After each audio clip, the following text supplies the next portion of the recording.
auxiliary model auxiliaries and among model auxiliaries it is a ought to today.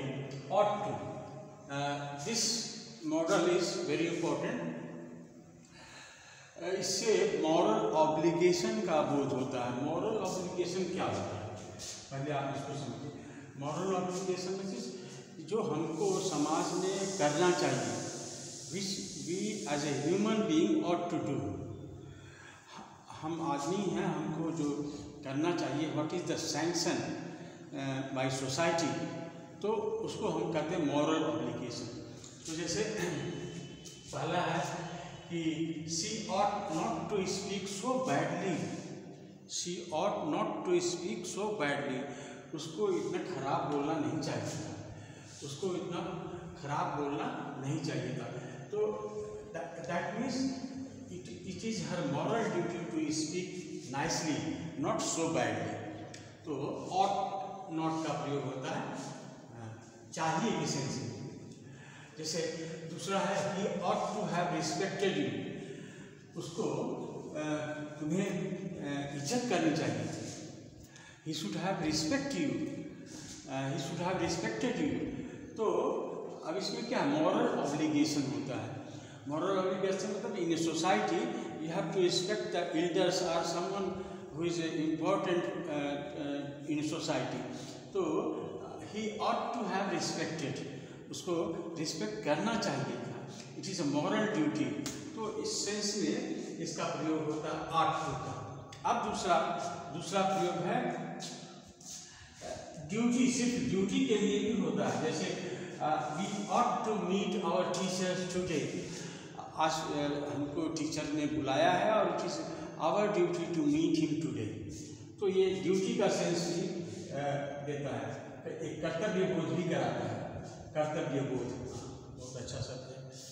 अच्छा, फिर तीसरे में है she ought to be tomorrow as it is a state holiday.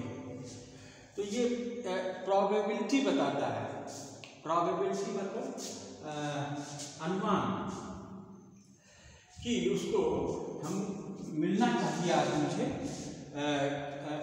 कल मुझे मिलना चाहिए क्योंकि उस दिन स्टेट हॉलीडे है. स्टेट हॉलीडे है. So she should meet me tomorrow. She should meet me tomorrow. तो she ought to meet me tomorrow. तो ये देता है प्रोबेबिलिटी. स्ट्रॉन्ग प्रोबेबिलिटी है कि कल छुट्टी है तो जरूर वो हमको मिलेगी. तो that is called strong probability. She ought to meet me tomorrow as it is a state holiday. as it is a state holiday. तो छुट्टी की वजह से है तो वो नेचुरली उसके पास समय होगा. She is likely to meet me. She is likely to meet me ऐसे. अच्छा, अब इसके बाद चौथा है फोर्थ. ये बताता है possibility. We ought to have gone on excursion. excursion मतलब पढ़ाई के ख्याल से जो टूर होता है पढ़ाई का. तो अब जैसे we ought to have gone on excursion tour. हमको टूर पर जाना चाहिए था. We ought to have gone on excursion tour. जाना चाहिए था. There is a possibility. Possibility हमको जाना चाहिए था असली निगेटिव होता है लेकिन हम नहीं गए.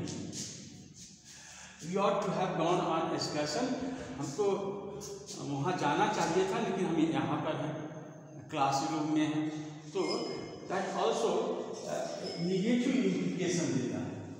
ये ought to निगेटिव एप्लीकेशन देता है कि मैं गया था, मुझे जाना चाहिए था लेकिन मैं नहीं गया. अच्छा, पांचवा में we ought to focus on our communication skill. हमको अपने कम्युनिकेशन स्किल पर फोकस करना चाहिए. तो ये बताता है डिटर्मिनेशन.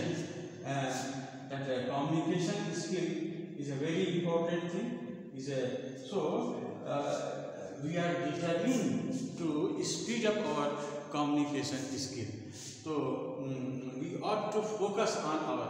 हमको अपने कम्युनिकेशन स्किल पर फोकस करना चाहिए. तो ये बताता है डिटर्मिनेशन, दृढ़ता, कि ये अच्छी चीज़ है and we ought to focus on our communication skill.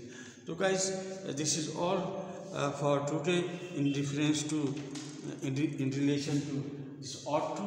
We proceed further in further episode to show you another auxiliaries that are also very important.